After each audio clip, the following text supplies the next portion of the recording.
Hello everyone, welcome back again to God from Umbe Academy. So let's answer this question that came in 2025 internal or school certificate of science paper 1 physics. So this question came from radioactivity. Okay, so our question here is saying figure B 9.1 shows the deflections produced when radioactive radiations pass through an electric field. So this figure is showing how the radiations deflect when they are passing through an electric field.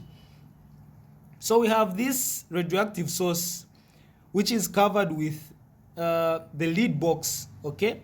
Then it is releasing these radiations. So if you can see well, we have the positive here and the negative down here. A is deflecting towards the negative. C is deflecting towards the positive. These two are opposite. While B is not deflecting, it is going in a straight path. So the question is saying identify the radiations represented by the letters A, B, and C. So you need to understand just a simple concept. We have three radiations. We have the alpha, the gamma, and the beta. Okay? So the alpha radiation, the alpha is positive in nature. Because of that, alpha is always attracted to its positive charge. So since it's to its opposite charge, since it is positive in nature, alpha always goes to the negative. That is the simple concept. Alpha always goes to the negative because it is positive in nature.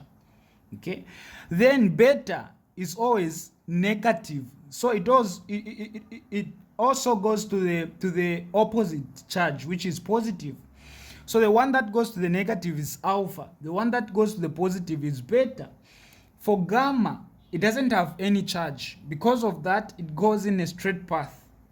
That is quite profound to understand. So A, which is going to the negative, is alpha. C, which is going to the positive, is beta radiation, and gamma is B, which is not being deflected towards any of the charges. So here our answers, we are going to say A is what? A is going to the negative, so A is alpha. Alpha always goes to the negative, so alpha, the symbol is this. It's an A written like this. Radiation. Then B is going straight, so B is, you can see here, B is going straight, so B is what? Is gamma. Then this is beta, so B is gamma rays. It's written like this. It's a Y but written in this style, so you say gamma radiation. Then C, which is going to the negative, to the positive, is beta. So beta, it's some sort of B, but in this way. Okay, so these are the symbols. Radiation, you need to know the symbols also, because they might use the symbols, then they ask you. So you need to know these are the symbols. So this is the first question. The second question is saying which of the radiations, A, B, or C, would be most suitable to prolong the shelf life of tomatoes. Okay, so which one is suitable to prolong the shelf life of tomatoes? In short, they're asking which one is best to preserve food. So when you study this topic, you understand that the one that we use among the uses of these three radiations, beta is used to preserve food. Okay, the reason is simple, because it has the power and the ability to penetrate through the food and kill the bacteria that are responsible for spoilage, okay, that are able to spoil the food. This beta is able to penetrate the food and kill those bacteria. Because of that, beta is used in preserving food. So the one which is suitable here is beta. So this was our A. So for our B, you say beta radiation. Then the next question, CO is a beta emitter with a half-life of 5 years. So we've been given this element, and they are saying it is a beta emitter, meaning when it decomposes, okay, when it undergoes radioactive decay, it releases the beta particle. Now they are saying that the half-life is what? Is 5 years. What is the nature of beta emission? That's the first question. The nature of beta emission. You need to understand that beta emission, when you are talking about beta, I said beta is negative in nature. That's why it goes to the positive charge. So beta, since it's negative, beta, when you look at it, it is actually a fast moving electron, okay, that is released from the nucleus of a radioactive substance. So that is the nature. So here they're asking about the nature. You simply say this is C1. You tell them beta, you say this is a fast moving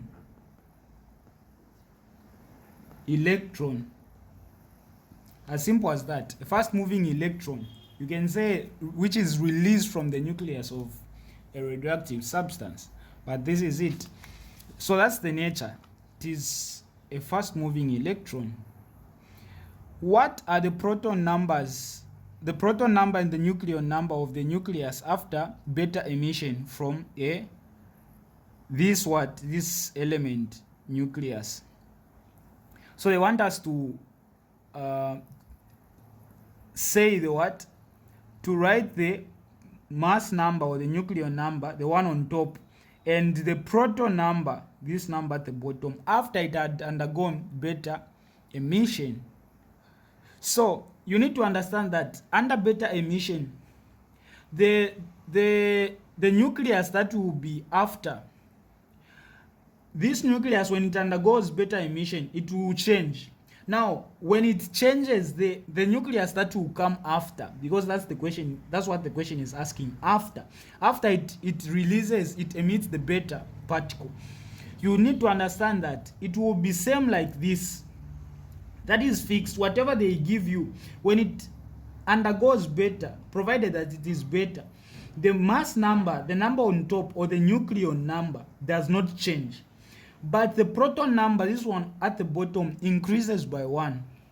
So here they want us to write the proton number, this at the bottom, it has to increase by 1. Since this is 27, the new nucleus will have 28 at the bottom, but the nucleon number, the one on top, remains the same.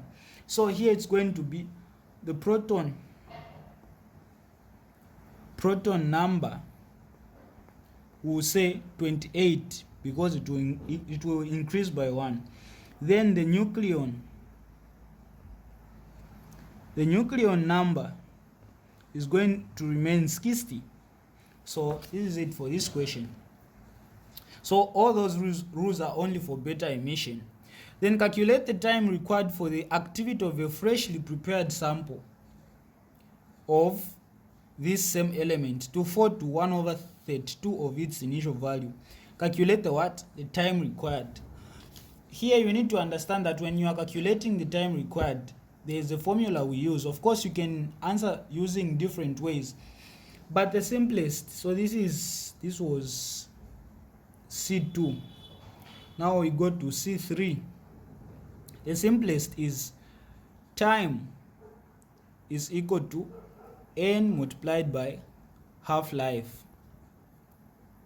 where n is the number of half-lives. Okay, so when you find the number of half-lives, then you multiply by the half-life. That's the time. So that is the case. So the half-life is given in the question. They said, where did they give us? They gave us the half-life to say here where C is starting. They say this element is a beta emitter with a half-life of what? 5 years. So here where there is half-life, we have 5. What about the number of half-lives? So you need to find the number of half-lives. So the number of half-lives is given by this formula. A is equal to A0 half to the power n, where this is the final activity, whereas this is the initial activity. Then this is half to the power n, where n is the number of half-lives. So this is the what? The number of half-lives. The one that is needed here, this is the one here. So this is the final activity. This is the initial. Meaning if it's the mass number or whatsoever, the one that you had before, the one that is final, the one that is achieved after an element undergoes decomposition, then this is it is the initial value it had. If it is the mass, maybe it had 50 at first, that's the one you put here. Here you put the one it had at last. So you understand that here we can divide by this A0 here, even here A0, so that this cancels with this, and we are going to have A over A0 here being equal to, here will remain with 1 over 2 to the power n. That's the first step. Then this now is given because the question is saying calculate the time required for the activity of a freshly prepared sample of this element to fall to 1 over 2 of its initial value. Meaning this 1 over 2 that is given here, it is the one that is here, the final and the what? The initial that it had at first. So we are going to replace this with 1 over 32 because I said 1 over 2, not 1 over 2, 1 over 32. Yeah, so this is 1 over 32. 1 over 32 here is equal to 1 over 2 to the power n. Here now, what do? We need to find the value of n, and these are indices in mathematics. This is requiring us to rewrite this.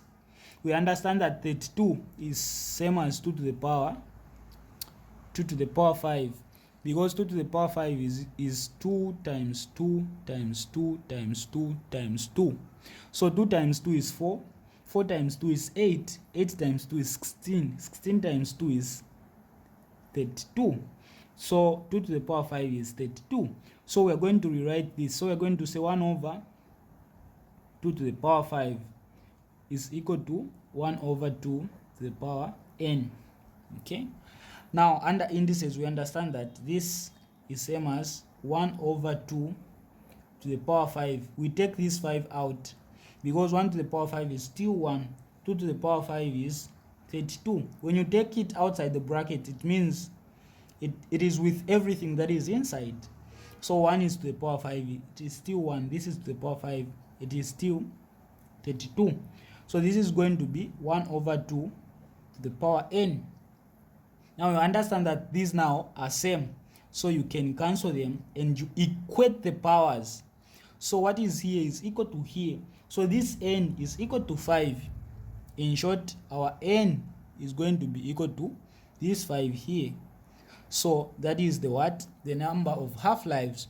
Therefore here our time is going to be, number of half-lives is 5 multiplied by the half-life it is given to say it is 5 the half-life is 5 years.